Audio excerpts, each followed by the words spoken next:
Y ahí sí me parece grabando.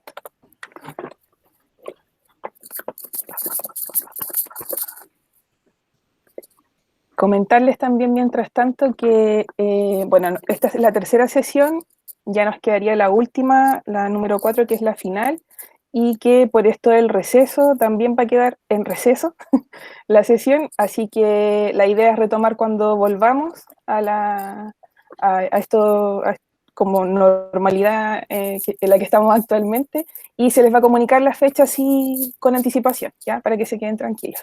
Así que no nos vamos a ver el próximo viernes.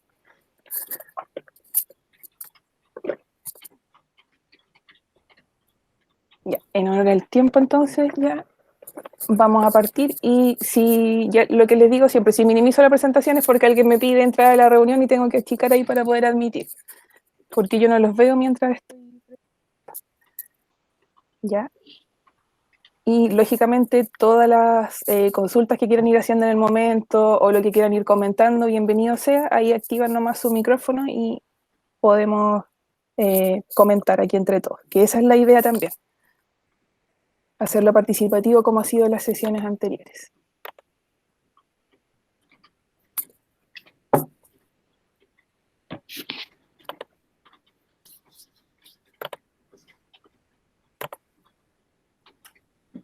Justo alguien pide entrar. Ya.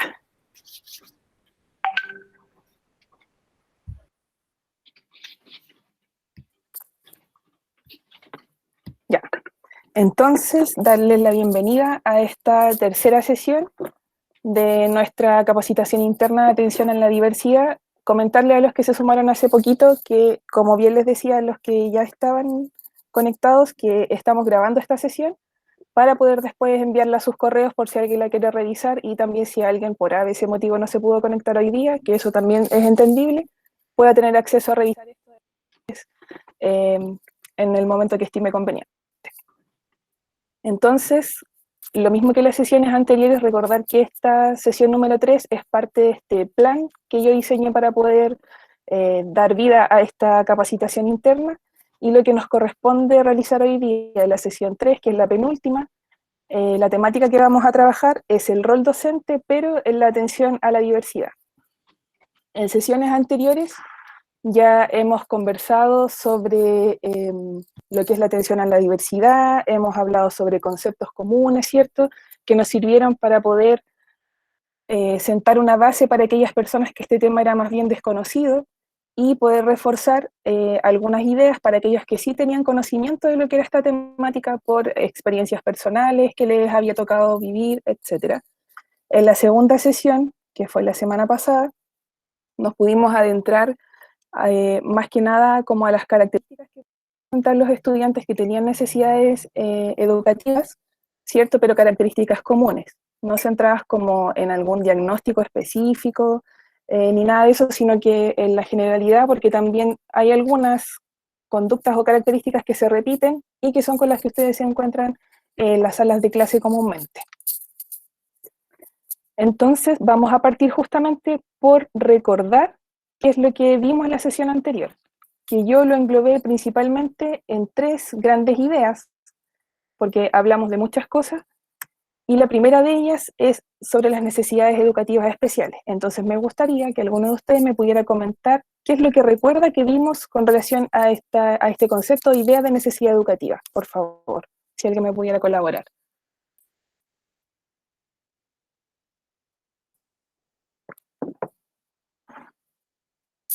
¿Alguien recuerda qué se habló sobre aquello? Existen necesidades educativas que son transitorias y otras que son permanentes. Ya, perfecto. Esas son las necesidades educativas especiales. Y que requieren un apoyo especial.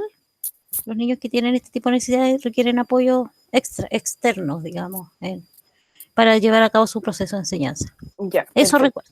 Ya, claro, porque esas necesidades educativas especiales no siempre se logran como subsanar por el hecho de que un profesor, por ejemplo, aplique distintas metodologías dentro de la sala de clases, sino que requieren, como bien decía la profesora, de un apoyo un poco mayor o más específico.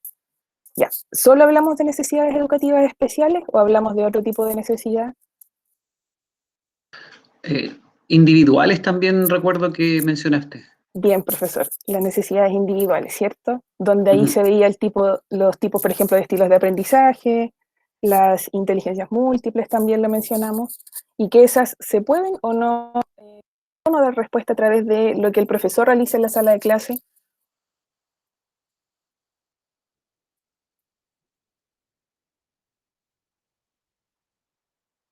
Sí, no. Se cortó la pregunta. Preguntaba que si acaso esas necesidades educativas individuales se podía dar respuesta a ellas a través de lo que el profesor desarrollaba en la sala de clases. ¿Se puede o no se puede? Ah, sí, se puede. Se tiene Bien, que uno acomodar ahí Sí. en la metodología de trabajo. exactamente, muy bien. Y había otro tipo de necesidad educativa, Comunes. las comunes, muy bien. Esas eran como las generales, por decir así, que las presentaban todos los estudiantes.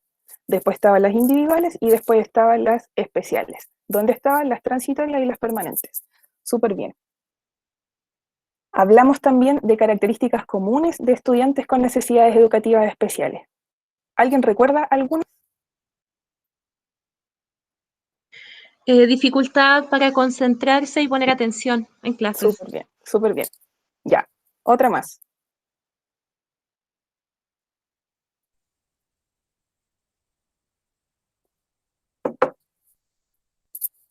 Por lo mismo les cuesta participar en clases porque se sienten en un nivel diferente respecto de sus compañeros. Exacto, y La mencionamos que, timidez. exactamente, y que la edad que se encuentran los estudiantes que están en el liceo, ellos ya como que son conscientes de la dificultad que tienen, ¿cierto? Y eso también puede hacer que sean más retraídos, que quizás tengan una autoestima un poquito más baja, que les cueste participar, ¿ya? Y hicimos como una excepción ahí sobre las dificultades conductuales. ¿Alguien recuerda qué es lo que se mencionó al respecto? No sé si era ahí esa necesidad, pero son dependientes. O al tener mucha ayuda de otra persona se pasan a ser un poco dependientes de eso. Ya, mencionamos, ¿cierto?, que también dentro de las características comunes nos podíamos encontrar con eso, porque también era complejo si un chico tenía un diagnóstico, había pertenecido al programa de integración a la enseñanza básica, la transición a media y el quizás llegar a un establecimiento sin programa de integración podía producir ciertas dificultades porque él estaba acostumbrado a recibir ese apoyo o quizás depender un poquito más de alguien para poder avanzar en sus actividades y en su proceso de aprendizaje en general. Todos los niños que presentan necesidades educativas especiales tienen problemas de conducta. No necesariamente. No necesariamente. Ya, ¿por qué no necesariamente?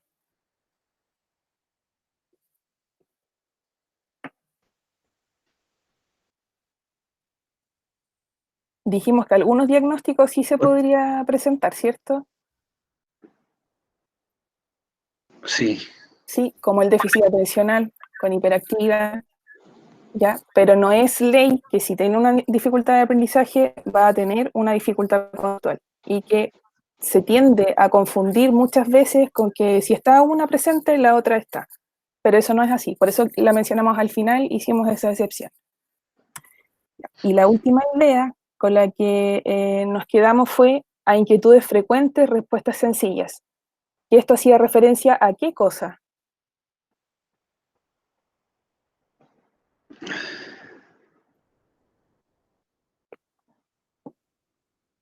Mm,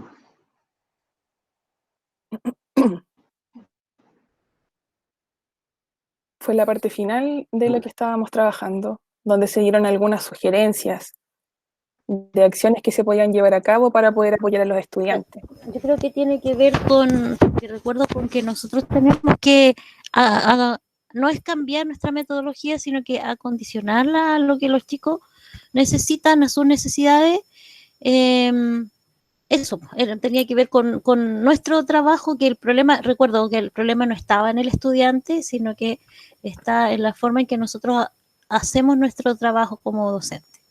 Que en el fondo es adecuar para poder mejorar lo que ya se está haciendo, no es cambiar totalmente aquello, y cuando dice como no centrarse en el estudiante es como en el fondo no decir ya, porque tiene este diagnóstico, quizás su techo es este, entonces yo no voy a exigir tanto, en realidad, aunque haga X cosa, no voy a lograr que avance. Ya no es como centrarse en el déficit o en el diagnóstico, a eso hacía referencia.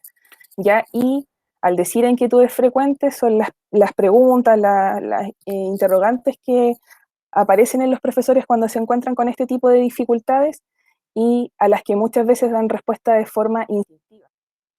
Y al hacerlo de esa forma, es súper beneficioso porque en el fondo están desde su experiencia también tratando de resolver aquello que se presenta como un problema, que a lo mejor la solución no es una gran acción que tengamos que realizar, sino que con una modificación pequeña, sencilla, a veces, por ejemplo, una instrucción, explicarla pero en palabras más simples, más concretas, o utilizar un material chiquitito, o de repente si utilizo, por ejemplo, destacadores con distintos colores, ya estoy haciendo una acción distinta, que es simple, y que realizando esto yo puedo lograr que el estudiante pueda comprender mejor. A eso apuntan, no hacer estos como grandes cambios, por ejemplo, estructurales, o pensar que uno va a tener que llegar con una mochila cargada de cosas a la sala para poder trabajar, sino que muchas veces la respuesta a eso es más simple de lo que pensamos. Ya, súper bien. Avanzando entonces con lo que vamos a trabajar hoy día, que es del docente en la atención a la diversidad, partimos hablando del contexto tradicional de enseñanza, en el que quizás muchos de nosotros estuvimos inmersos como estudiantes cuando estábamos en el colegio, ¿cierto? Donde, buscando yo en internet, me aparece representada a través de esta imagen.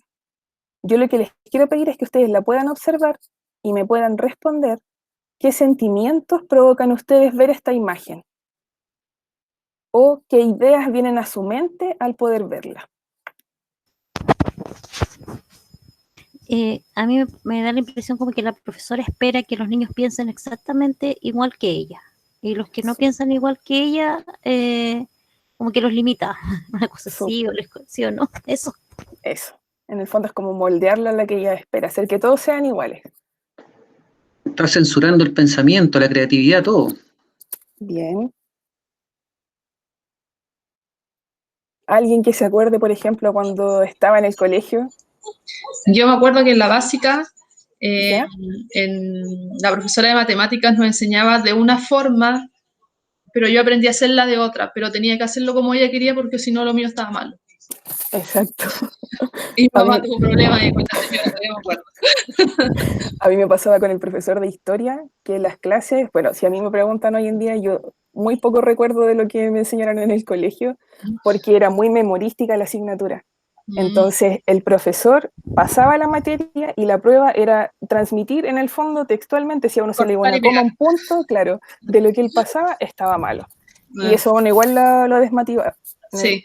Sí. Cecilia, ¿Sí? ¿sabe que eso tiene mucho que ver también cuando uno hace tal vez preguntas donde a los niños les pide ciertas opiniones o sus percepciones y a veces esperamos que respondan lo que nosotros queremos porque consideramos que eso es lo correcto.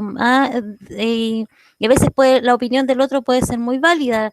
Yo, por ejemplo, un análisis poético me pasó hace unos días atrás con mi hija, donde aparecía una pregunta y decía, ¿qué sentimiento te inspira el poema?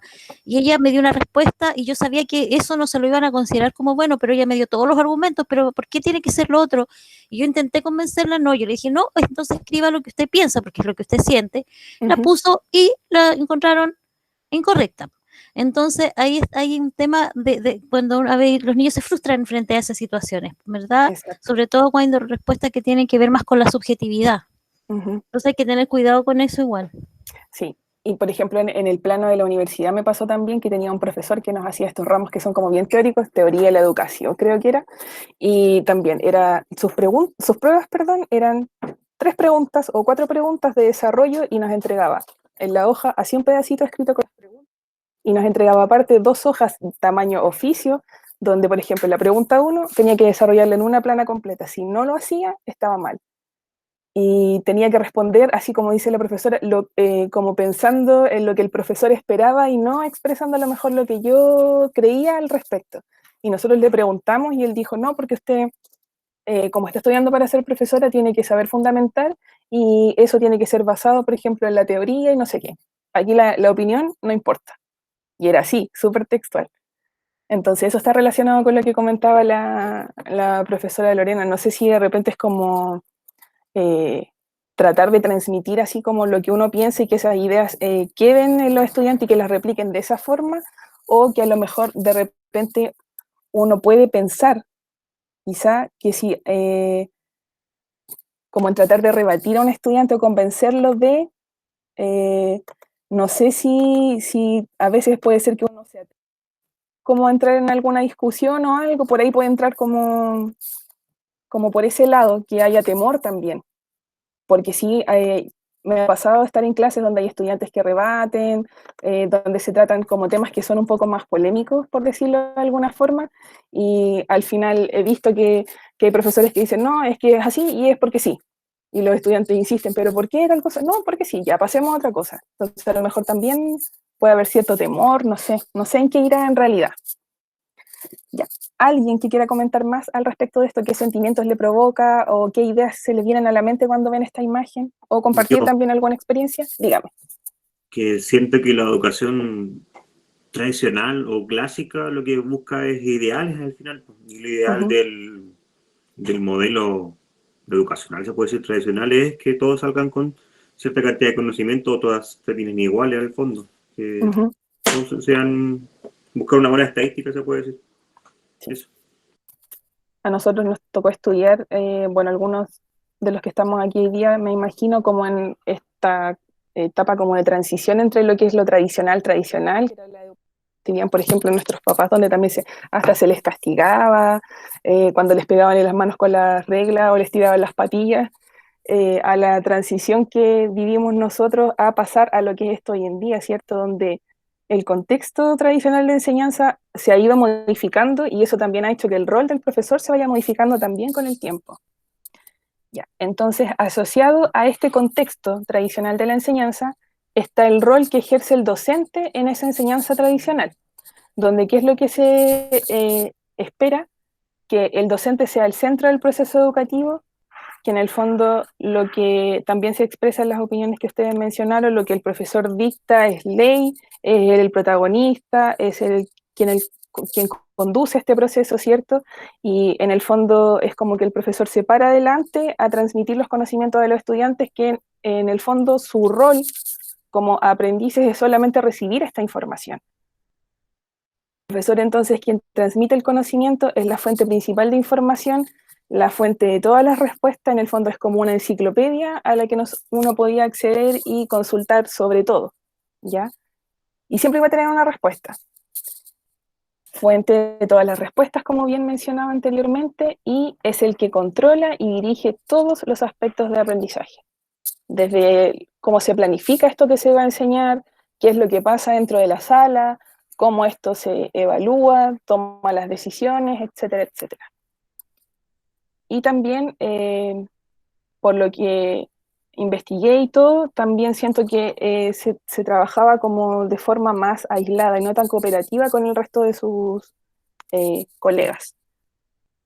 Mientras que el rol de los docentes en la actualidad sabemos que ha tenido un giro como bastante grande, y me gustaría preguntarles a ustedes, si nosotros hacemos la comparación con este rol tradicional, ¿qué cambios creen ustedes que se han producido a lo que es el rol del docente en la actualidad? ¿Seguirá siendo el profesor como el que se para delante de la clase y transmite la información, o el que maneja todo el conocimiento ampliamente, que tiene todas las respuestas? Yo creo que hoy en día uno de los roles del profesor es acompañar al alumno en su proceso de aprendizaje y no ser el protagonista de él, sino que es el que dirige ese proceso, lo complementa, lo redirecciona, lo corrige, pero en este caso hoy en día la educación se centra en el estudiante y no en el profesor. Perfecto, ni aunque nos hubiésemos puesto de acuerdo. Es más entonces un guía, un mediador, un facilitador de los aprendizajes, ¿cierto? Que va mediando estos procesos, que mientras los realiza va viendo también cuáles son las dificultades que se van presentando, se va replanteando muchas acciones, ¿cierto? Sobre la marcha. ¿Qué más?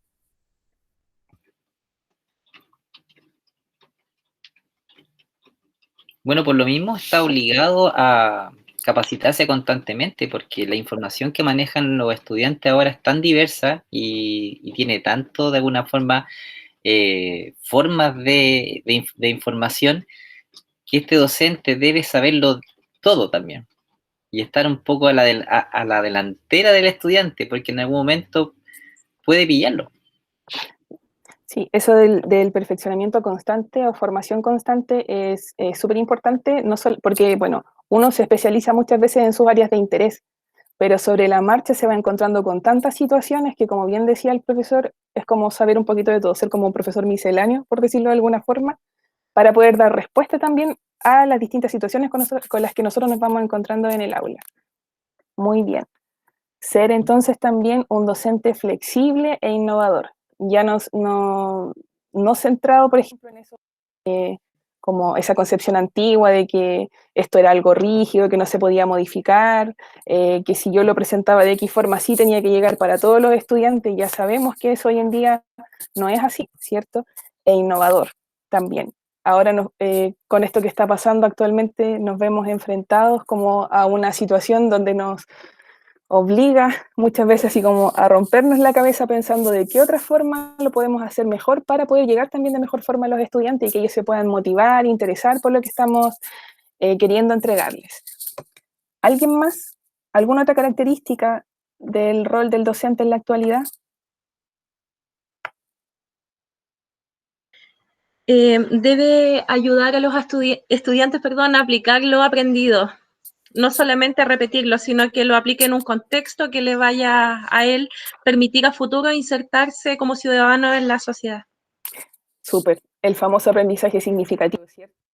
Darle sentido y explicar así concretamente para qué eso le servirá en su vida laboral, en su vida futura, vida personal. Sabemos que hay muchos estudiantes que en esta edad que tienen los chicos cuando están en el liceo, a veces no se motivan por trabajar, o típico que cuando uno les presenta algo por hacer, y dicen, ya, ¿y esto para qué me va a servir? Y ahí recién si uno lo explica, le dicen, no, no sé, más adelante, cuando tú estés trabajando y tengas que hacer X cosas, ahí lo vas a aplicar. Ah, ya, le encuentran sentido, se motivan y trabajan. Centrado en los estudiantes y en sus necesidades, en esta amplia gama de necesidades que ya hemos conversado, las que son comunes, las que son individuales, las educativas especiales, ya sean transitorias, permanentes, necesidades de carácter emocional que pueden tener, que nosotros sabemos que muchas veces el profesor puede tener su clase diseñada, planificada de tal manera, así como algo súper redondito, que en el fondo es como paso a paso, súper claro lo que va a llevar a cabo, pero de repente que llegan estudiantes con situaciones familiares complejas, y que eso definitivamente es algo que hace poco menos que ellos se bloqueen y en el fondo no puedan avanzar. Y es algo que también el profesor muchas veces se hace cargo. Y finalmente, valorar la diversidad y convertirla en una oportunidad de aprendizaje. Aquí esto hace referencia justamente al tema de atender la diversidad y a lo que ya habíamos conversado, a darle como la mirada positiva a esto, no tomarlo como algo que es para segregar, sino valorarlo y ver cómo nosotros a partir de eso podemos generar también otras oportunidades para poder aprender. Que los estudiantes entiendan, comprendan que todos somos diversos y poder sacarle provecho a eso también dentro de la sala de clase. Prácticamente con esas cosas que yo les mencioné, estamos hablando de un profesor que tendría que ser un profesor 10, que tiene que tener como muchas características, ser como conocedor o experto en varias aristas, ¿cierto?, para desempeñar su función, lo que genera también muchas expectativas y eso hace que uno se sienta muchas veces agobiado, un poco angustiado, estresado, porque son múltiples las cosas a las que dentro de lo que uno tiene que hacer como profesor le tiene que dar respuesta. Si a eso, por ejemplo, le sumamos el hecho de que hay profesores que aparte de enseñar la disciplina de su competencia, son profesores jefes, tienen responsabilidades como ser jefe de departamento, como es en el caso del liceo, tienen algunas horas de coordinación en otras actividades dentro del establecimiento, el tema de tratar con los apoderados, el trabajar en grupo, etcétera, etcétera, ¿cierto? Son muchas las exigencias. Aquí aparecen mencionadas al menos 10, que si uno también lo busca, lo googlea, el ideal de profesor tendría que ser cubiertas como todas estas necesidades. Pero, ¿qué pasa con la vida de este profesor que tiene que dar respuesta a todas estas cosas? Las dificultades con las que uno se puede encontrar in situ, en el aula o en el establecimiento en el que pertenece son reales, ¿cierto? Y nosotros en marzo partimos con todas las ganas. ¿Quién iba a decir que al 15, 16 de marzo nos iban a mandar a todos para la casa porque había una pandemia, teníamos que estar confinados en nuestros hogares, ¿cierto? Para poder cuidarnos y evitar esto de contagiarnos. ¿Cuántos se sienten así ahora en julio? Como en la foto que aparece acá. Uno se arregla para estar aquí en la videollamada, ¿cierto? Cansados, estresados, agobiados muchas veces. O cuando el profesor, como les decía yo, diseña su clase ideal para llevarla a cabo, explica, da las instrucciones de lo que tiene que hacer y al final uno se encuentra con un estudiante que le pregunta ¿qué es lo que hay que hacer? Después de que ha dado toda la explicación y la ha ejemplificado. O nos podemos encontrar, por ejemplo, con algún estudiante que sea como esta Mafalda que se pregunta, ¿cabrá aquí todo lo que en la escuela me van a meter en la cabeza? Dificultades reales con las que nosotros nos encontramos como docentes. ¿Con qué dificultades nos podemos encontrar para atender la diversidad? ¿Quién me puede mencionar algunas?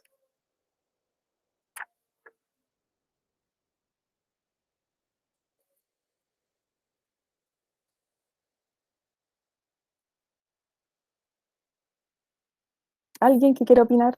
Alumnos disruptivos. Alumnos disruptivos, ya. ¿Qué más? Recursos, o sea, falta de recursos de repente. Ya, también eso es algo súper relevante. Oye, bastante, ¿cierto? Nosotros podemos tener muchas ideas de hacer muchas cosas, pero de repente si no contamos con los recursos, o eso escapa a lo que uno puede hacer. Con el número de estudiantes por sala. Eso también es un factor que dificulta la atención a la diversidad, ¿cierto? Porque al final el trabajo del profesor muchas veces se diluye, más si es solo una persona que está como ejerciendo este rol de docente sin ningún tipo de acompañamiento ni nada, difícilmente, aunque quiera o tenga la intención de, va a poder llegar a todos los estudiantes. Ni siquiera cuando uno los organiza muchas veces en grupo logra pasar por todos los grupos. Planificaciones estandarizadas también. Las planificaciones estandarizadas, o estas pruebas estandarizadas que usted misma mencionaba, Sí, profesora Lorena, en la sí, sesión anterior, sí, que de eso. repente uno también se le pide trabajar para atender a la diversidad, pero al final cuando hay que medir es la misma vara para absolutamente todo. Exacto. Creo que una de las principales complicaciones para la atención a la diversidad o dar respuesta a los ritmos de aprendizaje sin que los niños lleguen a una frustración cuando uno no puede darle cabida a otras estrategias o metodologías. Exactamente. Por ejemplo, los mismos chicos que están en programas de integración, al final lo que se exige cuando ellos están en cursos que tienen que rendir CIMSE, por darles un ejemplo, ni siquiera llegan los recursos. Por ejemplo, si tenemos un estudiante que tiene discapacidad visual, la prueba no llega en braille para que él la pueda desarrollar, aunque uno la solicite, porque uno le piden completar un formulario. O si tengo un estudiante con discapacidad auditiva, es súper raro que llegue, por ejemplo, un intérprete en lengua de señas para que pueda facilitar el tema de la comprensión ahí. Hay muchos colegios que incluso optan para evitar hacer que los chicos pasen por estas situaciones estresantes porque todo el año se trabaja con ellos de una manera distinta, brindándoles cierto apoyo. Y llega el tiempo en que tienen que rendir esta evaluación donde son medidos por la misma vara y que más encima ese apoyo que tiene constantemente no lo tiene. Es una situación súper frustrante y angustiante, entonces hay colegios que optan por decirle que esos días que se va a tomar la prueba, ellos no vayan para evitar esa situación. Sí, sí, es verdad. Como bien decían ustedes, esas dificultades y estas que aparecen acá mencionadas son algunas de las que nosotros nos podemos encontrar para poder atender a la diversidad. El temor también que genera eso de enfrentarse frente a lo desconocido o a lo que uno no maneja a cabalidad, el desconocimiento también, que uno puede tener la intención de, pero hay cosas que escapan de nuestras manos muchas veces, la falta de herramientas herramientas o recursos que mencionaba el profesor también anteriormente, que a lo mejor uno los puede solicitar con tiempo, tener claridad, saber que el establecimiento cuenta con los fondos para poder hacerlo, pero sabemos que hay una burocracia enorme también detrás de esto y que uno puede como con las ciertas exigencias que uno le dan para hacer solicitudes de recursos, pero pasan meses y meses y las cosas no llegan. Me ha pasado estar también en establecimientos donde esperamos todo un año y en noviembre recién van a llegar las gomas o los lápices que nosotros pedimos para trabajar, o en los programas de integración las pruebas que necesitamos obligatoriamente para poder aplicar y evaluar a los chiquillos no llegan. Y nos pasaba que muchas veces teníamos que solicitar así como apuntar a la buena voluntad de los otros colegios que sabíamos que contaban con esos recursos y pedir a préstamo esos instrumentos y cuando a nosotros nos llegaban devolverlos. Y también distintos procesos, decisiones, normas y prácticas educativas que interactúan limitando las distintas posibilidades de acceso, aprendizaje y participación de los estudiantes. ¿Por qué? Porque también puede pasar que uno puede tener muchas ganas de crear como distintas iniciativas para poder facilitar esto de atender a la diversidad. Pero ¿qué pasa si, por ejemplo, yo no logro convencer o encantar a un colega y que me apoye para poder tener fuerza e impulsar esta iniciativa? O muchas veces ya puede que el establecimiento esté entusiasmado por realizar acciones para poder facilitar esto, pero a lo mejor a un nivel más macro nos podemos encontrar con estos negativas, por ejemplo, de parte de la autoridad, o no sé, tener toda la intención de y que pasen cosas como las que pasaron este año y queda todo ahí en stand-by y en el fondo uno termina finalmente haciendo lo que puede dentro de todas estas limitantes. Cecilia, dígame. A mí me gustaría comentar algo. ¿Sí? Bueno, reflexionando sobre lo que tú nos hablas, yo he tenido la oportunidad de trabajar con alumnos con necesidades educativas especiales, ya hace algunos años, y fíjate que también considero de que una de las dificultades para atender a la diversidad, aparte de la que tú mencionas, tiene que también mucho que ver con el apoyo que la familia le da al proceso de aprendizaje del estudiante, cómo lo acompaña, ¿verdad? En todo esto. Porque a mí me tocó vivir dos realidades en estos contextos. Yo trabajé con alumnos con necesidades educativas especiales que tenían síndrome de Asperger. ¿Ya? Y por ejemplo, me sucedió, estaba recordando un alumno, de que, bueno, con todas las características que ellos tienen, yo recuerdo que este grupo de estudiantes tiene la particularidad de que son muy hábiles para un campo del conocimiento y tienen muchas dificultades para otros. Y así tuve una gran diversidad. Pero muy en especial este alumno, yo recuerdo de que su familia nunca pudo reconocer que él necesitaba un apoyo especial en su proceso de aprendizaje. Nunca lo pudo reconocer, pese a de que se entrevistó, ¿verdad?, con la educadora diferencial, el chico recibió apoyo, etcétera, pero muy en especial la mamá no quería reconocer de que él necesitaba un acompañamiento especial y que iba a tener ciertas limitantes que otros compañeros de ellos no iban a tener al momento de regresar de la universidad, ¿ya? Y también, por otra parte, tuve grupos de estudiantes que necesitaban el apoyo, el acompañamiento del establecimiento con la educadora y otros, pero los mismos niños o las familias no querían que los incluyeran en proyectos de integración, ya sean transitorios o permanentes, por miedo a que pudiesen ser rechazados o molestados por el resto de sus compañeros. Entonces tuve algún grupo de alumnos que simplemente no pudieron, digamos, hacer uso de este beneficio, y para terminar, un tercer grupo de estudiantes que un poco se aprovechan de esto, ¿ya? En el sentido de que muchos papás, por muy increíble que parezca, con tal de que el hijo pueda subir las notas y pueda pasar de curso, de repente consiguen licencias o, documentos médicos que acreditan una dificultad que en la práctica no necesariamente existe. Y yo vi esa realidad también. Entonces, por eso a mí me traía a la memoria que también el apoyo que le da la familia, de qué forma lo hace, con la responsabilidad que lo hace, también es una dificultad para atender a la diversidad. Eso. Sí, sí. Sumado a eso que usted menciona, profesora, también uno se puede encontrar, por ejemplo, con... me ha pasado también muchas veces que uno cita a los apoderados en entrevista y se da cuenta que los mismos apoderados tienen dificultades. Y dificultades que son evidentes. O, por ejemplo, que todavía nos encontramos en estos tiempos con que hay gente que todavía no sabe leer, escribir, entonces difícilmente va a poder ayudar a sus hijos y que muchas veces son los hijos los que ayudan a los papás en ese sentido. Entonces, sí, el apoyo de la familia es fundamental. O sea, si uno tiene una familia comprometida detrás, avanza mucho más rápido, porque uno puede delegar también ciertas responsabilidades, pedirles, por ejemplo, que refuercen en la casa X cosa, o el hecho de darle como a la familia ese rol fundamental que ellos tienen, también hacen que ellos mismos se motiven a motivar, valga la redundancia, a sus hijos, y esto también es algo positivo que contribuye lógicamente a superar estas dificultades de aprendizaje que que ellos pueden presentar. También pasaba antiguamente que había mucha discriminación cuando había un diagnóstico de base que decía, ya, por X cosa, este diagnóstico es el que me respalda a mí, que por esto él tiene dificultades para aprender. Entonces, cuando los estudiantes egresaban, por ejemplo, de enseñanza básica y tenían que inscribirse en un establecimiento de educación media para poder hacer esta transición y continuar sus estudios, los apoderados ocultaban la información. Entonces, ¿qué pasaba? El colegio desconocía esta información relevante y después se empezaba a dar cuenta cuando los chicos ya eran candidatos a repetir, y ahí recién, cuando ya estábamos terminando el año, ¿no? Es que cuando él estaba en básica tenía apoyo porque estaba en integración. Y porque antes también los certificados de promoción de octavo, abajo cuando estaba en preparación aparecía como un decreto que se mencionaba, y eso es lo que a uno le daba luces de que el chico había recibido apoyo en enseñanza básica.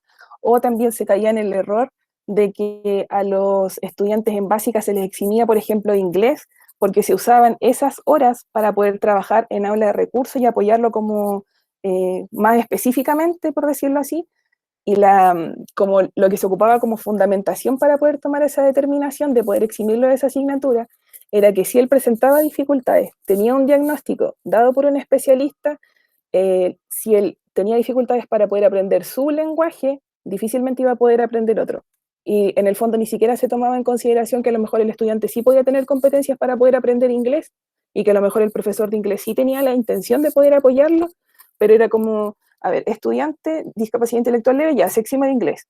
Y así era. Entonces llegaban después de enseñanza media y se encontraban con este tremendo problema que yo me imagino que hasta el día de hoy persiste.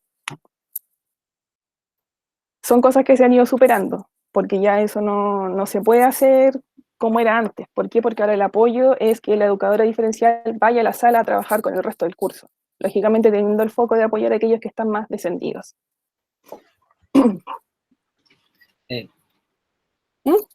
Sobre el temor, profesora, ¿Sí? bueno, nosotros históricamente programación ha tenido niños con Asperger, y recuerdo que el primer año también me encontré con situaciones que para mí fueron complejas, porque estos niños no se ríen.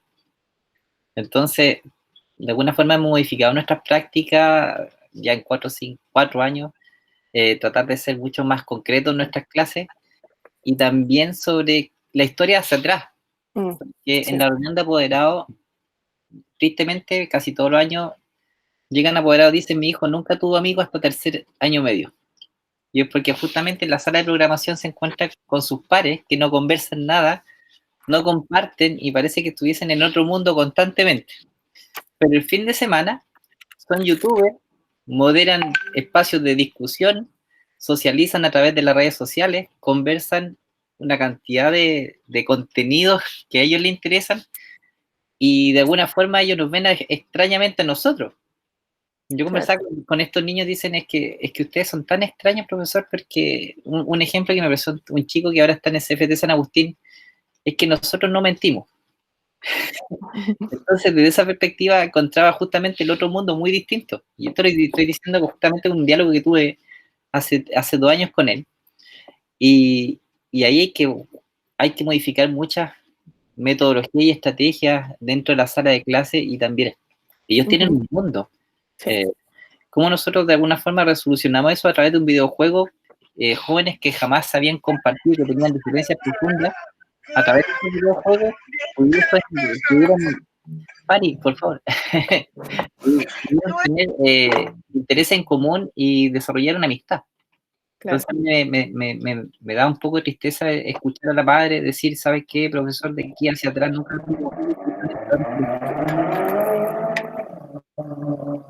Se escucha cortada esa última parte.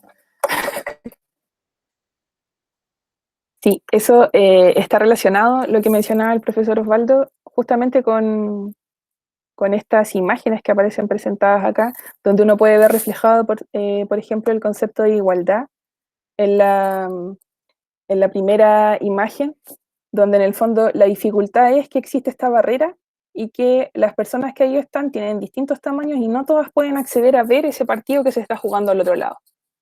Aún pensando en que a cada uno se les dio el mismo cajoncito para que se pudieran subir a él y poder verlo. Pero tenemos personas que son de tamaño, ¿cierto? Después está el concepto de equidad, donde a cada persona se le da lo que necesita. Al que es más alto no se le da absolutamente nada. ¿Por qué? Porque él, por ser alto, pasa ahí su cabeza sobre esta reja de madera que hay y puede tener acceso a ver lo que está al otro lado. Al que es de tamaño mediano, ¿cierto? Si uno le da este cajón, se puede parar y verlo perfectamente, y al más pequeñito, en vez de darle uno, se le dan dos, se sube sobre estos dos y puede acceder a eso. Cuando uno lo ve reflejado al final el concepto de inclusión, donde la solución es más simple de lo que uno pensaba. En el fondo es sacar esta reja de madera y poner esta malla, y aquí independiente de que si llega una persona más pequeña que la que ya está ahí, o es más alta que la que aquí aparece, puede acceder sin dificultad a ver esto que está al otro lado. ¿Cuál es el desafío para poder atender a la diversidad? El desafío como docente. Acá tenemos distintas sugerencias. Primero, crear situaciones, por ejemplo, en que el alumnado no se quede sin aprender. Poder variar en las estrategias, plantear distintas formas, por ejemplo, de entregar la información para que ellos puedan aprender, lo que no implica que tengamos que hacer, como les decía yo anteriormente, diseñar grandes actividades donde se tenga que modificar algo así como de base y que esto produzca cambios así súper significativos, sino que son acciones sencillas que pueden marcar la diferencia y mantenerlos motivados también para poder aprender. Ya un estudiante, cuando percibe que el profesor se preocupa por lo que pasa con él, en el fondo la disposición es distinta. Aquí, bueno, como infidencia, contarles que me pasa con una estudiante de tercero medio del liceo que tiene algunas dificultades, pero principalmente está como la desmotivación por el hecho de trabajar en las guías, porque ella siente que necesita ese acompañamiento que en el fondo es como el impulso inicial para poder avanzar. Y el otro día, bueno, he tratado de todos los días enviarle un mensaje chiquitito por último para preguntarle cómo está y ver si es que en realidad tiene o no la disposición para trabajar, porque si no está la disposición, ¿qué saco yo con estar mandándole un video, un tutorial o enviándole imágenes, por ejemplo, con los pasos para poder realizar un ejercicio, si motivada no está para poder hacerlo? Y eso lo agradecen, porque ella me lo dijo, que antes que trabajar, ella validaba mucho el hecho y lo valoraba de que se preocuparan por saber cómo estaba ella. Y que creo que es algo que ustedes también hacen constantemente cuando están llamando a sus estudiantes, preguntándoles cómo están, qué es lo que necesitan. Cuando el otro día fui al liceo, me correspondió apoyar en el equipo que entregaba las guías y las canastas, ver profesores que son profesores ellos a buscar, por ejemplo, las canastas y se las llevan a sus estudiantes. A lo mejor hay otros que no lo pueden hacer, pero que sí están constantemente llamando, qué sé yo, a través de, o enviándoles mensajes, o motivándolos a través del WhatsApp. Son todas acciones pequeñitas que en el fondo provocan hacen estas grandes diferencias para los estudiantes. Y que yo creo que al momento de retornar va a ser también lo que ellos más van a valorar. También realizar nuevas y diversas formas de evaluación. Es decir, poder otorgar oportunidades diversas para que los estudiantes puedan demostrar de distintas formas qué es lo que aprendieron y cómo lo aprendieron. Y esto está muy relacionado también con el famoso diseño universal para el aprendizaje, que dentro de sus principios justamente plantea esto, que el estudiante debe tener distintas formas para expresar esto que aprendió, cómo lo aprendió, lo que no quita, por ejemplo, que esto se pueda realizar a través de una guía de trabajo donde uno plantea distintos tipos de preguntas, por ejemplo, selección múltiple, los verdaderos falsos, la comprensión lectora, etcétera, porque también ahí yo le estoy dando distintas formas para que él pueda expresar qué es lo que aprendió. Mejorar los procesos de inclusión, lo que está relacionado con el hecho de valorar esto que es diverso, que es distinto, respetarlo también, y esto contribuye a poder tener un clima de aula mucho más positivo. Potenciar el trabajo autónomo del alumnado independiente de, y esto se los decía también la semana pasada, de que un estudiante pueda tener dificultades para aprender y que en algún momento de su etapa educativa él pueda requerir cierto apoyo, siempre hay que apuntar al trabajo autónomo del alumno. ¿Por qué? Porque en su vida laboral, más adelante, nos va a contar siempre con el apoyo de alguien que esté ahí constantemente monitoreándolo. A lo mejor al comienzo sí, pero eso no siempre va a ser de esta forma. Y eso es algo súper importante de trabajar, sobre todo en los estudiantes que están en enseñanza media, porque están más cerca de poder egresar y acercarse al mundo. Sobre todo en un liceo TP, donde los chicos también se acercan al mundo del trabajo más prontamente que quizá alguno que estudia en un liceo HC, que después da una prueba para poder continuar estudiando. Entonces ahí, como esa cercanía que va a tener con el mundo laboral, es más, no es tan como, no es tan cercano, no es algo que se viene como tan encima. Desarrollar ambientes de trabajo cooperativo entre los distintos estudiantes. Esto tiene que ver con la forma en la que uno los organiza en la sala para poder trabajar, y en esta modalidad de aprendizaje remoto también hay estudiantes que se colaboran con sus compañeros que tienen alguna dificultad a través del WhatsApp, también de las llamadas. Me pasó con un estudiante de primero que yo también estoy ayudando permanentemente con el tema de las guías, y el otro día me escribió para pedirme por favor si acaso él le podía dar mi teléfono a una compañera que tenía una duda con la guía. Entonces yo accedí porque en el fondo eso no es algo que signifique como una gran carga para mí ni nada, pero como que ellos sientan que tienen ese apoyo y en el fondo saber a quién recurrir, ven que eso es algo útil para ellos y que eso puede ayudar a otros compañeros, eso también es súper positivo. Y entre nosotros como pares, como docentes, el poder compartir experiencias exitosas, cosas que a uno le estén dando resultado, por ejemplo, actualmente, o en el trabajo cuando lo hacemos como en la normalidad, por decirlo así, puedo tener algo que a mí sí me da resultado, que yo lo comparto y que mi colega lo pueda replicar, y así también estoy contribuyendo, ¿cierto?, a mejorar ciertas prácticas, y que en el fondo eso también se traduce en poder mejorar el proceso de aprendizaje de los estudiantes. Mantenerse implicado también en la gestión escolar, porque nosotros somos parte de un establecimiento, ¿cierto?, que tiene un PI, que tiene lineamiento, ¿cierto? Entonces, estar consciente de eso y también participar activamente de aquello, realizando sugerencias, de repente también ofreciendo colaborar, a lo mejor en algo que uno es un poco más hábil y que eso puede beneficiar al resto, eso también hay que hacerlo, porque esto de atender a la diversidad ya vimos que no es algo que pueda hacer solo uno. Potenciar la relación familia-escuela, como mencionaba la profesora anteriormente, con todas las dificultades que yo pueda implicar, porque sabemos que tener el apoyo de la familia, una familia comprometida con el proceso de aprendizaje de los estudiantes, es una ganancia tremenda, una tremenda fortaleza. El utilizar las TICs como apoyo, que antes uno lo veía así como súper lejano, y era como capacitación a la que iba, era como no, y el uso de las TICs, sí, las TICs.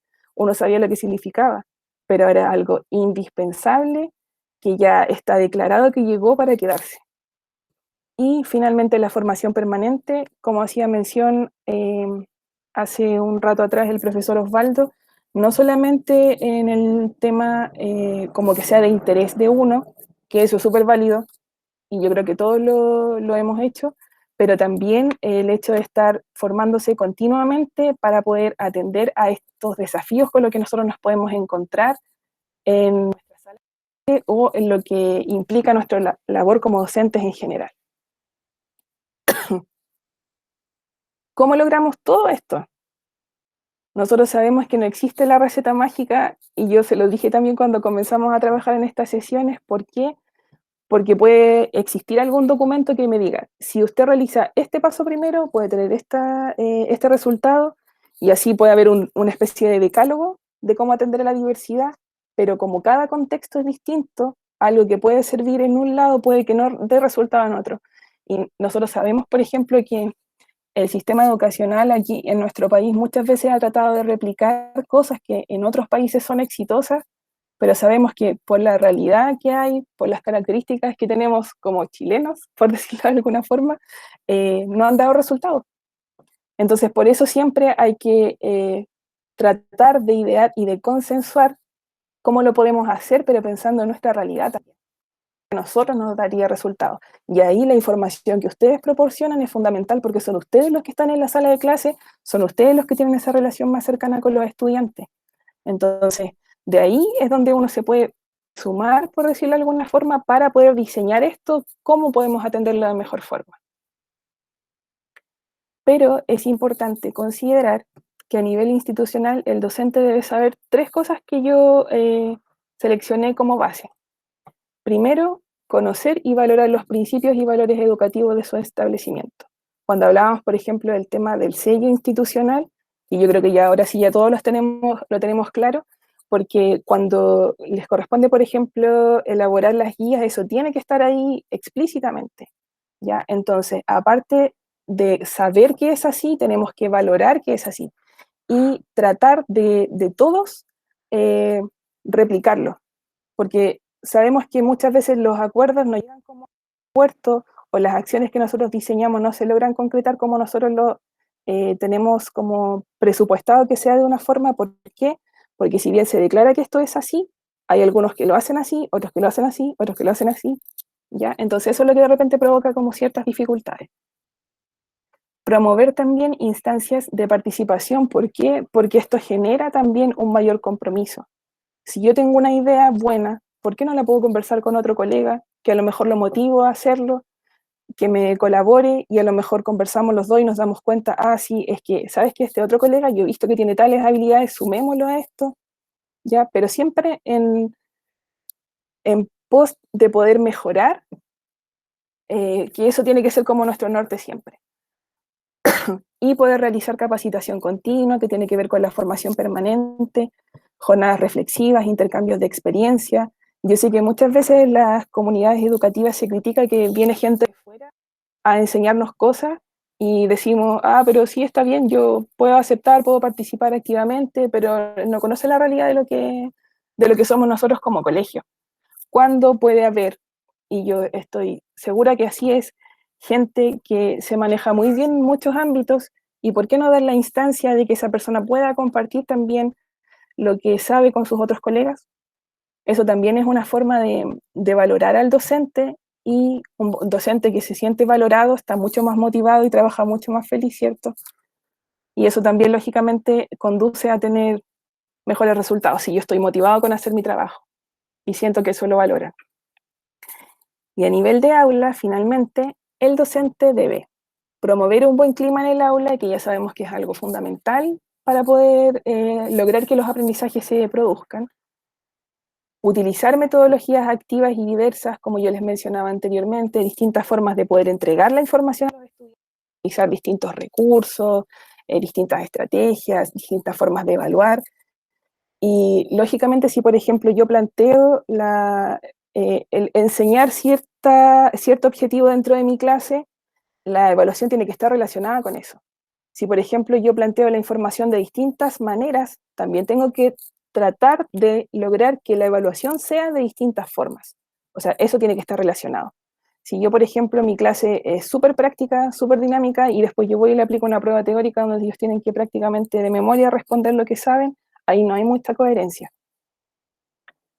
Potenciar el trabajo cooperativo, ¿por qué? Porque esto contribuye a mejorar la convivencia entre los estudiantes, potencia el respeto y disminuye como las situaciones de exclusión que se pueden realizar o segregación, que eso es algo súper negativo cuando esto se produce. ¿Por qué?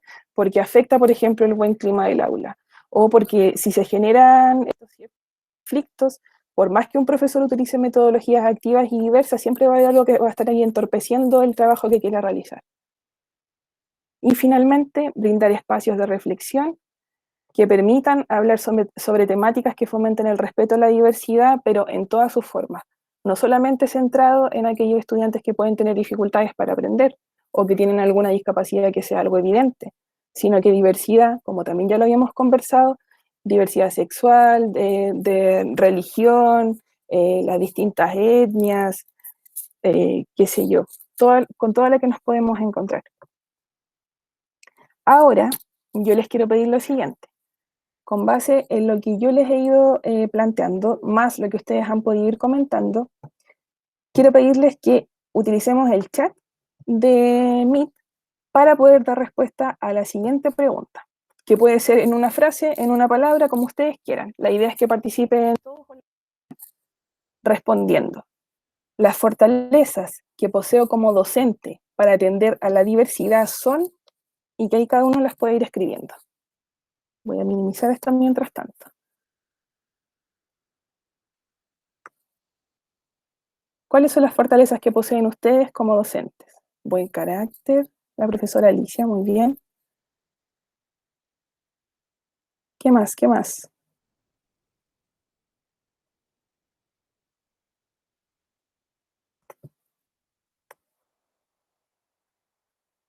Perseverancia, el uso de las TICs y capacitación constante, perfecto. Cercano, muy bien, eso también es algo fundamental. Tolerancia,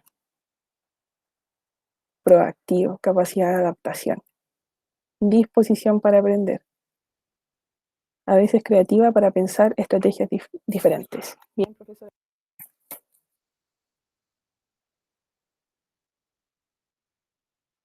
Empática. Muy bien. O eso se agradece tanto en un profesor.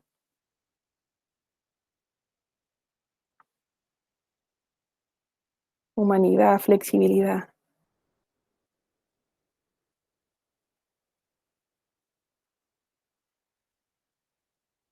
Un profesor que tenía en la universidad siempre decía hay que ser firme pero afectuoso.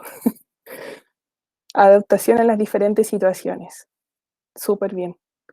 Cariño a los alumnos.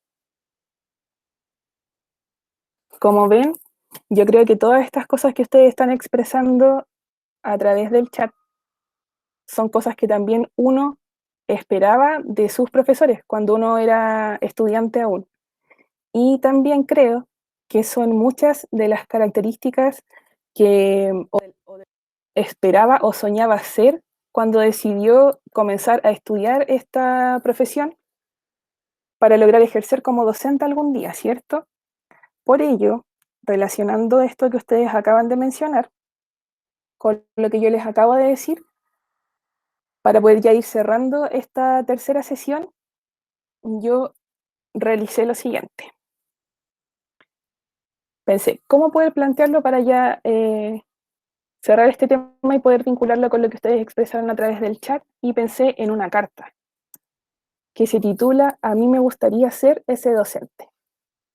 Entonces yo pensé en ese tiempo cuando estaba en formación aún en la universidad para poder ser profesora diferencial y en cómo me gustaría ser como profesor y que me vieran mis estudiantes más adelante.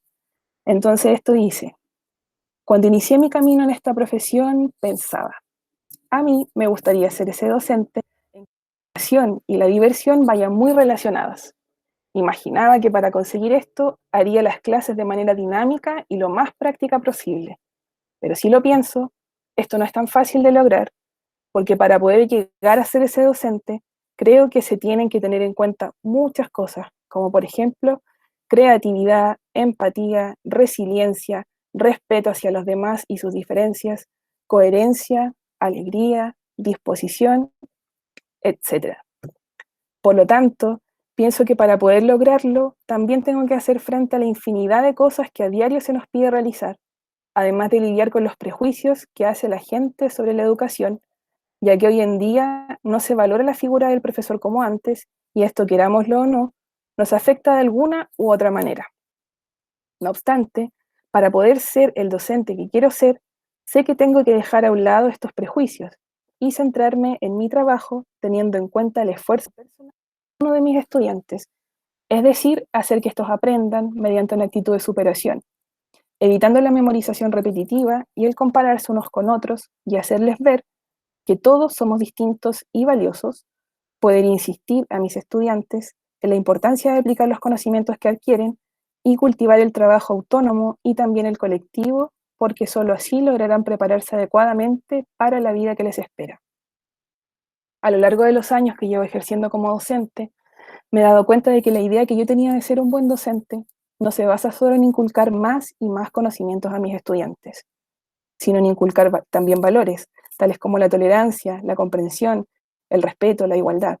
para que se construyan como personas y hacerlo mediante ese diálogo tan enriquecedor que se establece entre un estudiante y su profesor. A mí me gustaría ser ese docente que, aunque pasen y pasen los años, nunca olvide cómo era el docente que quería ser y lo motivó a estudiar para ejercer esta hermosa profesión, la más bella e importante de todas.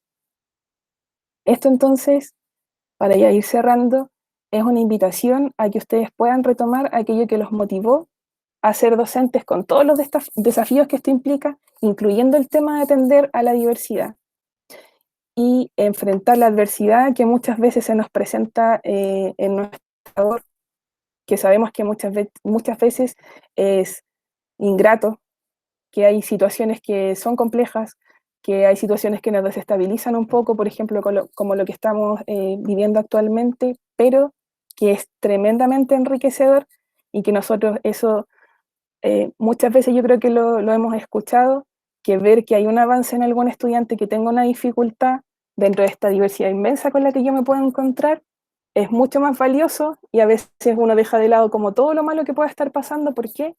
Porque en el fondo eso es lo que nos motiva a ser docentes, ¿cierto? Y a ejercer nuestra labor a diaria. Por mi parte, eso sería. Muchas gracias.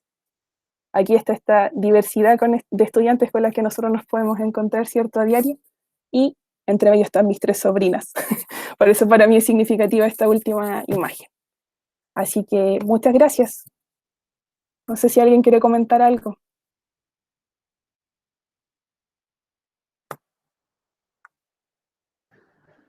Ay, sí. Muchas gracias, Cecilia. Para mí en lo personal ha sido muy enriquecedor participar de estas sesiones. Debo decirte que cada sesión para mí ha sido mejor, la última sesión ha sido mejor que la anterior, así que espero que tengo muchas expectativas para la siguiente sesión, pero muy, muy contento, muy contento. Gracias, profesor. Qué responsabilidad.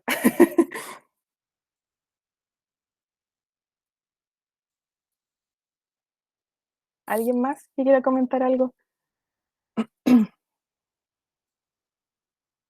Yo solo agradezco siempre su participación. Me gusta mucho eso de que se motiven a poder opinar, a contar experiencias, porque en el fondo eso es lo que nos enriquece y hace mucho más cercano todo lo que uno puede transmitir desde esta teoría, por decirlo de alguna forma.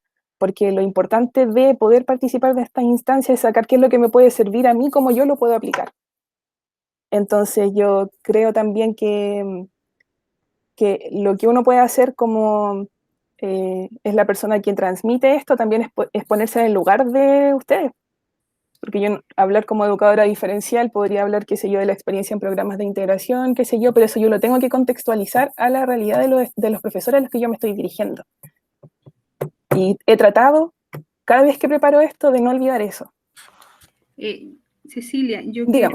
quiero manifestar que bueno, dentro de las capacitaciones que nosotros hemos asistido, por lo menos yo he experimentado, yo puedo valorar a la relatora, digamos, en este caso, tu trabajo, como bien tú lo dices, de tu preocupación, realmente ha tenido fruto, porque yo creo que nos ha hecho mucho sentido lo que tú nos dices, porque como bien dices tú, lo has contextualizado a nuestra realidad. Y muchas de las cosas que tú manifiestan, nosotros lo hemos vivido en el comercial o en otras experiencias que hemos tenido laborales y por eso nos hace sentido, así que por eso se te agradece infinitamente el tiempo, porque se me ocurre que debe ser mucho tiempo el que tú utilizas para preparar, porque se nota que es muy bien preparado hasta en los tiempos que se trabaja. Muchas veces es difícil de llevar a cabo. Eso Muchas sí. gracias, señora Verónica. ¿Alguien más? Por mi parte, no sé, el profesor Osvaldo va a hablar, parece. Bueno, agradecer, Cecilia, en realidad, una persona que está presente en la especialidad menos de programación en los cursos que he tenido, y esa atención a la diversidad para nosotros es urgente. Muchas veces nos quedamos muy cortos de herramientas o conocimiento y capacidad para poder abordar todas estas necesidades dentro del aula. Y claro, es algo que es real y está latente justamente en nuestros cursos. Y tenemos ciertos apodos por ahí, no los voy a mencionar ahora, pero todos lo saben, y claramente es muy difícil a veces llegar a estos estudiantes, tratar de que los aprendizajes realmente sean significativos en ellos, cuando también no hay una comunicación y a veces es muy difícil sacar una palabra. Entonces, tratar de entender ese mundo y también entenderlo a ellos, porque nosotros los vemos como de forma distante y extraña, y ellos también nos ven de forma distante y extraña.